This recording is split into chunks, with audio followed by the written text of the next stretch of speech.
What a match. What a game. What a contest. How Inter dominated Bayern Munich with 38% possession. I know you guys didn't like that title, even though it was a compliment. That was a game. I feel like towards the end of that game, everybody had their hearts in their mouth. Everybody was looking at Simone Inzaghi and telling themselves, Martinez, Bastoni, Barella, all taking off. You are really gambling on winning this game in 90 minutes, because if it goes to extra time, all of Inter's weapons are off the pitch. But Inter, they walk out victorious, and Inter have now set up a blockbuster of a semi-final against Barcelona. But how? How did they do it? And why is the title this week? Inter have mastered football. Now, I'm a firm believer in once you've mastered these 4 avenues, you are the masters of football. And there's a reason why this Inter team needs to be respected. There's a reason why this Inter team under Simone Inzaghi should be fit. And there's a reason why this team can go the distance. There's a reason why this team can afford to sometimes give the opposition 55, 60, 65% of the ball. And it's because they've mastered the 4 avenues of scoring goals. Let's just look at them. Avenue number 1, system. Inter, they can score goals through their system, just like we saw against Bayern Munich. The first goal, Lautaro Martinez at the Allianz Arena, that is a system goal. Exploiting the opposition's weakness, working with one another, the cohesive setup in the final third. 1-0, Inter away from home. Then you've got individual brilliance. Goals that come from individual brilliance. Things that aren't taught on the training field. Calcio, Coppa Italia against Milan, picking up the ball from 30 yards and putting it into the bottom corner. That is individual brilliance. And that's an attribute that these Inter players have in their locker book. Avenue number 3, errors. Inter, they force teams into errors, just like we saw today. Marcus Thuram was forcing Eric Dyer into errors. Lautaro Martinez was forcing Kim Min-jae into errors. On another day, they capitalize on those opportunities. But that's another avenue of scoring goals. Forcing the opposition into errors, capitalizing. And avenue number 4. Avenue number 4 takes us to the San Siro. Inter 2, Bayern 2. Avenue number 4 is set pieces. Look, the best of teams in the world, the most respected, the most feared teams in the world are the teams that have all 4 of those things in their locker book. And I feel like throughout this season, we've seen Inter deploy and score goals from all 4 of those. Inter today, 2 goals from set pieces. This is why I respect them. This is why I feel like Barcelona must fear them. Because they're a team that can score goals in a variety of different ways. There's no one way of stopping them. But touching on the game, I feel like my prediction, my preview was correct. Bayern would be hungry. Bayern would want that early goal. Why is it important to get that early goal? Kill the sting of the game. You've just gone away from home to the San Siro. The crowd, the atmosphere, it's a hostile environment. What you need is an early goal. And Bayern, they were piling the pressure. But similar to the Allianz Arena, there were periods in that first half that Inter were playing, what word shall I use?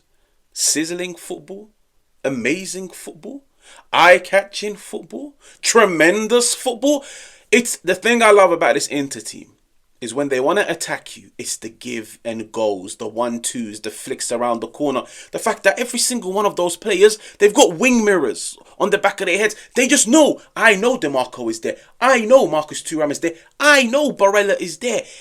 It's cohesion. That's what it is. It's cohesion. It's chemistry amongst the players. In that first half, Bayern piled some pressure, but Inter told them, you can pile pressure. But all we need is 5 seconds. And we will get into your own half. All we need is 5 seconds. And we can have a shot on goal. And I feel like that is what had Bayern on edge the whole game. Because Inter showed them in the first half, we can break you down with ease. And I feel like the blueprint was there from the 8th minute. In my preview, I predicted that Bayern would set up in the 2-3-5, leaving just 2 centre-halves on the halfway line. And guys, Kim Min-jae, Marcus Thuram, they will never ever forget their San Siro performances because they got ran ragged, okay? They struggled, but you could see Bayern always had 2 on the halfway line, and that was the key to Inter because they knew we can beat Bayern's man-to-man press by just going long. Sometimes to beat the opposition press, you can either play in and around them, which Inter done, but sometimes, why do that? If you've got players that can pass the ball 40, 50 yards, just go over the top. And that is what Inter done on some occasions, and that is how Inter created a few attacks. They exploited the 2-3-5. They really, really, really did. Now, Vincent Kompany as a coach, I feel like he will be quizzed. He will be asked.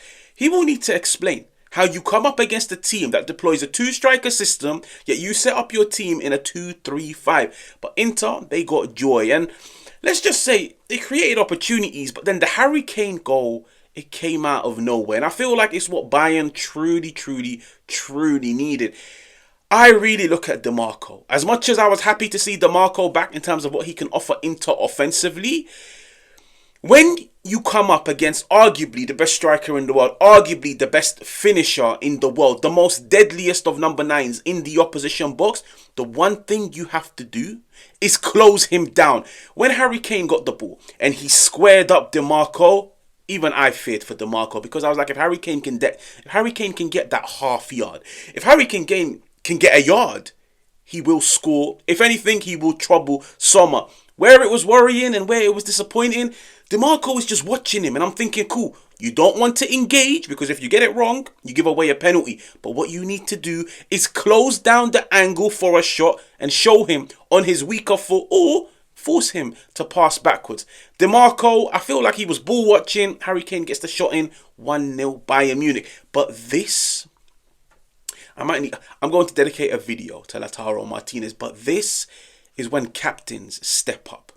When you're in the trenches and you're struggling and things aren't going your way, you look at your captain, you look at your leader, you look at your most trustworthy of teammates. When Inter went 1-0 down, they looked at Lautaro Martinez. When Inter went 1-0 down, the camera went on Lautaro Martinez. This is a guy that went to Germany and ran circles around Bayern Munich. This is a guy that took Bayern Munich to the San Siro and ran circles around them. Captains step up when their teams need the most. Lautaro Martinez. Some might say it was a simple goal. It was an easy goal. The thing I loved about that goal the most is the fact that he got the first header, but he was the first to react. Okay? You can win the first header. It gets blocked. But now who reacts the quickest? Me or Kimmich? He react the quickest. Listen, he's breaking records. That's what? 5 Champions League goals and 5 Champions League games.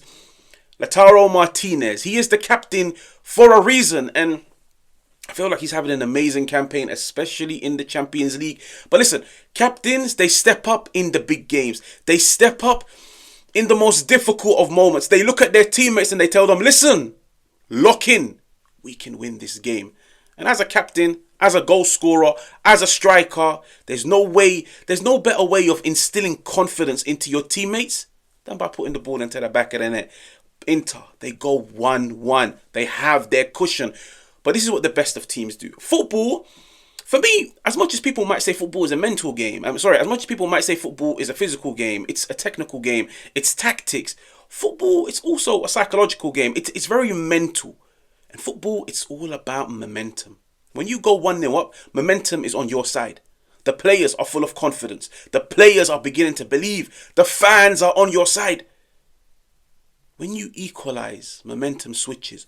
When Inter equalized, momentum was on their side. Do you know what Inter done, which Bayern couldn't do when they scored? They capitalized on the momentum. And they told Bayern, this game is over. 2-3 minutes later, once again, I told you guys, the 4th avenue of scoring goals, set pieces. Çalhanoğlu with the cross into the box.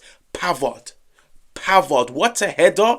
And I feel like Pavard's performance, it all started in the first 10 minutes when he got that block on Olise's shot. What a bullet of a header into the top corner. That's what the best of teams do. They capitalize when they're on top. Now, I don't really want to turn this into an Inter praising session because I did see a few things which disappointed me. I did see a few things which leave me a little bit cautious about Inter. And what it is Inter towards the end of the game, they invited a lot of pressure. And sometimes I sit down and tell myself, against better opposition, on a day where you aren't as fortunate or where you aren't as lucky, the opposition punish you. And I feel like the last, 6 minutes of added time, the last 15 minutes, the last 20 minutes of that game, Inter sat back. Now, fair enough, when you're as resolute as this when you're as resolute as this Inter team, when you've got that low block of the 5-3-2, when you've got players that are tenacious, aggressive, that win their duels,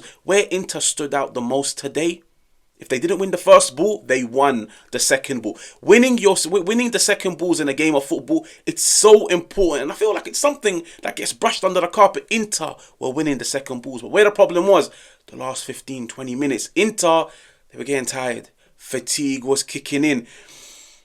Those are the worst of periods in a football match. When you begin to fatigue, you begin to have lapses in concentration, and there's a team playing for something in Bayern Munich. They need a goal. Inter, they walk out victorious. Inter, they defended amazingly towards the end of the game. But for me, I would really, really, really like to see Inter, next time, if they were in this position, if you are and you've got a 1-0 cushion, rather than just sitting back and inviting pressure, play your game. And what is your game? Play football. You don't need to be dynamic and keep playing on the counter-attack. Put the ball on the ground and pass it amongst yourself, because Inter can play that game. Inter can play the possession-based game, but Inter can also play the vertical game where they go on the counter-attack. Towards the end of the game, they always tell you, ball retention is a form of defense. Retain the ball. As long as you have the ball, Bayern can't score. They can have 50 players on the pitch. They can't score because they don't have the ball. I would like to see Inter deploy, and I've seen them this season deploy it in some Champions League games, in the Serie A, in the Champions League, when it's a margin of just 1 goal and the minutes are ticking, rather than consistently just hoofing the ball back into Bayern's half and they regain possession. Play the game of football. You've got the physicality, you've got the technical ability, you've got the IQ. Your players can play in those tight, congested areas. I understand players can be tired, but listen, so are the opposition. It's all about showing that grinta, as my Italian brothers like to tell me, and getting the job over the line. But what a performance by Simone Inzaghi over the course of 180 minutes. It's not just the San Siro, it's the San Siro plus the Allianz Arena. What a performance by the players. What a performance by the manager. Listen, what a game. I actually can't wait for, Barcelona against Inter in the semi-finals. And I'll definitely catch you guys on that one. Make sure to like, make sure to subscribe, and I'll catch you guys then.